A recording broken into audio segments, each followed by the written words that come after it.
제가 이렇게 잠시 브리핑을 하겠다고 했더니 뭔 큰 발표하는 거 있지 않냐 이러시면 전혀 그런 거 아닙니다. 지나다니면서 질문하시는 게 불편할 것 같아서 이런 자리 잠깐 마련했고, 원래 가끔씩 정기적으로 하기로 했기 때문에 오늘 잠깐 시간을 내도록 하겠습니다. 네, 질문 받겠습니다. 네, 한참. 당 원로분들이 네. 입장을 내서 여론조사 과정에서 잘못된 걸 바로잡고 국민께 사과해야 한다고 요구했는데 네. 그럴 의향 있으신지 여쭙고 싶습니다. 당의 원로분들께서 이런저런 의견을 주셨는데 당에 대한 애정의 발로인 것이고, 또 당이 잘 되기를 이번 총선에서 승리하기를 바라는 마음에서 하신 충원이라고 생각합니다. 당이 언제나 완벽하게 일처리를 할 수 없는 부분들이 있기 때문에 부족한 부분들은 채워가면서 국민 눈높이에 맞게 기존의 당헌 당규와 공천 시스템에 따라서 합당한 인물들을 잘 공천하는 결과로 우리 공관위에서 국민들이 걱정하지 않으시도록, 또 당의 원로께서 걱정하지 않으시도록 해주실 것으로 생각합니다. 네, 다음 질문 받겠습니다. 네.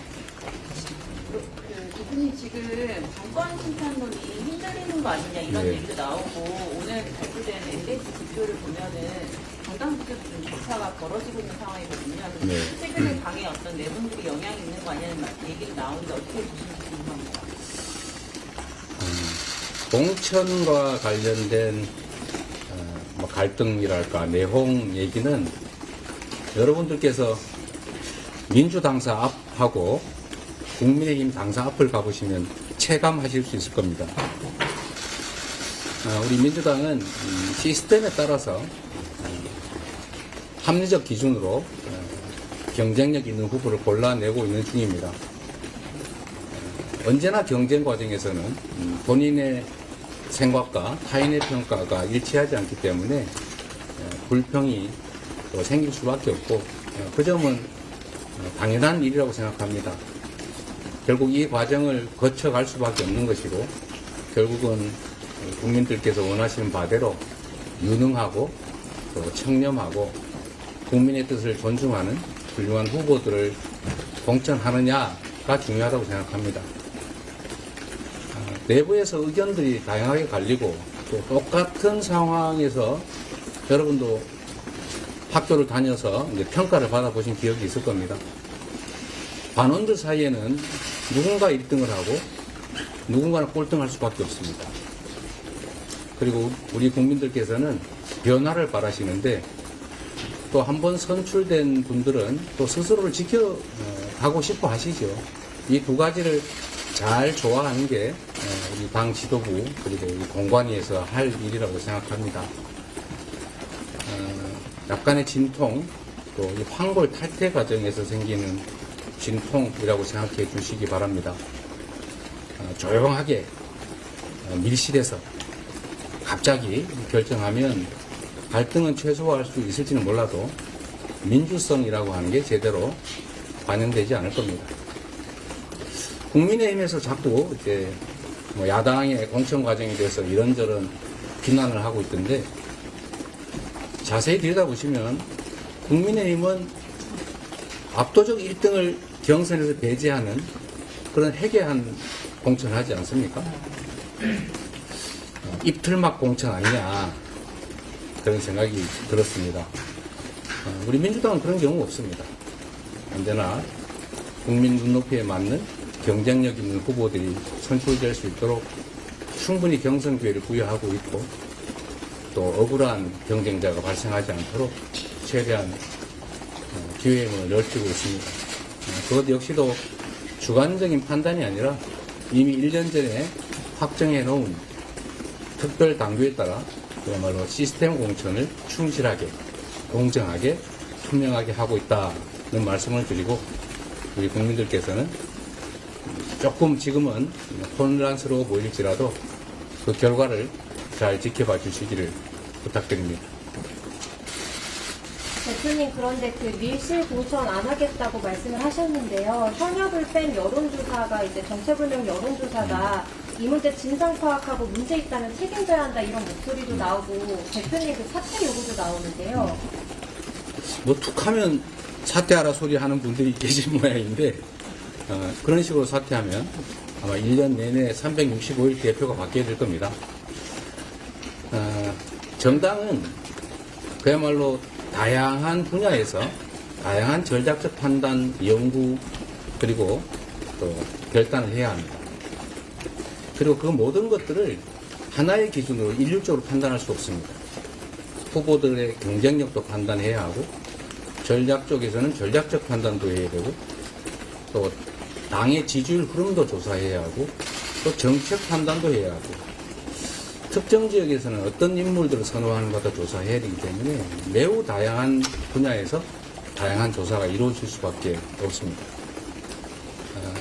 필요에 따른 여러 가지 조사들이 있을 텐데 제가 개별적으로 다 파악할 수는 없지만 저는 이게 일상적으로 해오던 정당 내의 조사 업무인데 그걸 과도하게 예민하게 생각하시지 않아 주셨으면 좋겠다는 말씀 드리고 싶습니다. 필요한 조사는 충분히 하고 있습니다. 네, 마치겠습니다. 나는 뭐 괜찮습니다. 그리고 말씀드리는 김에 우리 언론인 여러분께도 좀 부탁 하나 좀 드리도록 하겠습니다. 여기 계신 분들은 뭐 전혀 그러지 않을 거라고 생각하는데 10수년 전에 어떤 업체가 성남시 여론조사를 한번 했다. 그거하고 지금 이 민주당의 정량평가를 위한 조사하고 무슨 관계가 있습니까? 여러분 어떤 슈퍼마켓에서 새우깡 샀는데 그 집에 어떤 사람이 칼을 사서 강도질을 했으면 강도질한 집에서 새우깡 사 먹었다고 쓰실 겁니까?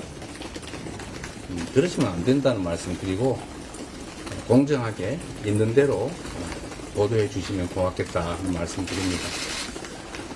그리고 어디는 정말 시끄러운데 그건 모른 척하고 어디는 그런 실제 민주당사 앞에 가면 어디 예전 어느 때보다 혼란이나 이런 게 거의 없습니다. 그런 점들도 좀 살펴주시기를 부탁드립니다. 네, 마지막 질문 받겠습니다. 잠시만 질문 드리면 그 월요일부터 시작해서 하위 20%에 반발하신 네. 분이 내용 공개해달라고 평가 네. 내용 공개해달라고 하시는데요.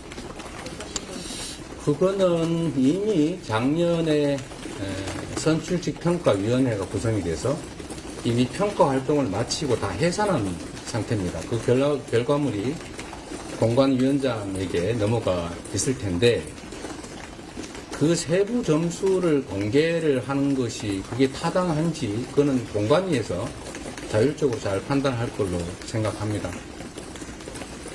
그런데 여러분도 한번 그 점을 생각해 봐 주시면 좋을 것 같아요.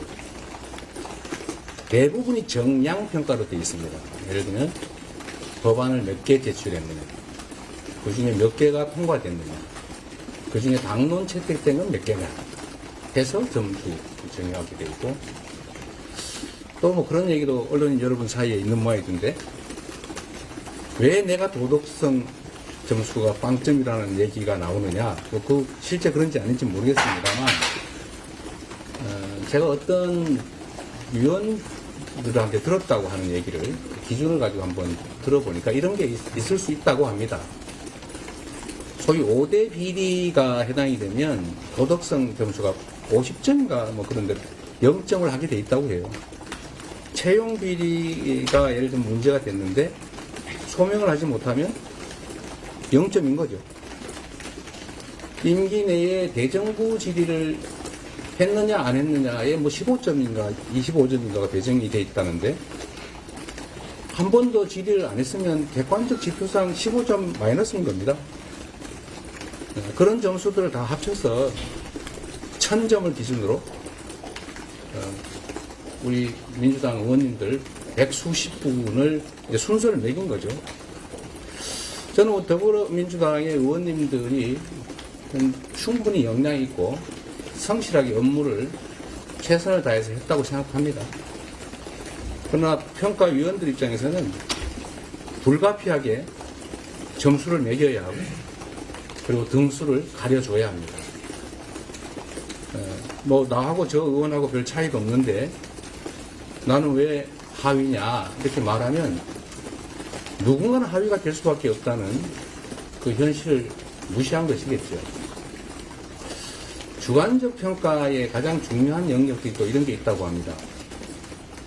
심사위원들의 심사 의견도 있지만 동료 의원들의 평가 그거 거의 0점 맞은 분도 있다고 합니다. 여러분 아마 짐작하실 수 있을 분이시기도 한 것 같아요. 0점 뭐 그런 경우도 있다고 해요. 동료 의원들이 그렇게 평가한 겁니다. 그 다음에 지역구의 당원들의 평가 조사를 했겠죠. 또 지역구의 이제 국민 여론 조사 또 열 몇 명쯤 될 텐데 그분들의 또 평가 이런 걸 또 합산해서 평균을 낸 거 아니겠어요? 그래서 그 부분들을 가지고 왜 나는 하위냐 이렇게 얘기한다면 뭐 본인으로서야 그렇게 할 수 있지만 평가한 주체나 이걸 관리해야 될 주체 입장에서는 참 난감한 주장일 겁니다. 마치 선생님이 점수를 매겼는데 선생님 왜 저는 몇 점입니까? 그게 산수 점수 같으면 깔끔하지요. 그러나 국어 점수나 도덕 점수나 이런 건 참 어렵지 않습니까? 그런 점들을 좀 이해해 주시기를 부탁드립니다. 네, 김민철 의원님을 만나서 어떤 얘기 하셨나요? 아까 오다가 보셨군요. 네, 의원님들이 요새 저한테 전화 많이 하십니다. 뭐 대표가 무슨 직접적 권한을 가진 건 아니고 물론 최종적으로 최고위로 넘어오거나 또 그저 사전에 뭐 저한테 일반적 당무에 대해서 보고도 있긴 합니다만 어쨌든 의원님들께서는 저한테 이것저것 의논을 많이 해요. 김민철 의원님은 아마 뭐 오늘 보도가 어디 된 모양인데 뭐 그런 것 때문에 억울하다 이런 말씀을 하신 거고요. 뭐 근데 이것도 역시 본인은 억울하실 것 같고 그 평가하는 그쪽은 또 다른 의견일 수도 있기 때문에 제가 거기에 대해서 뭐라고 말할 수도 없겠죠. 요즘은 전화를 해달라고 해서 전화했던 것조차도 문제가 되기 때문에 웬만하면 전화를 받지 않고 있습니다. 고맙습니다. 감사합니다. 네.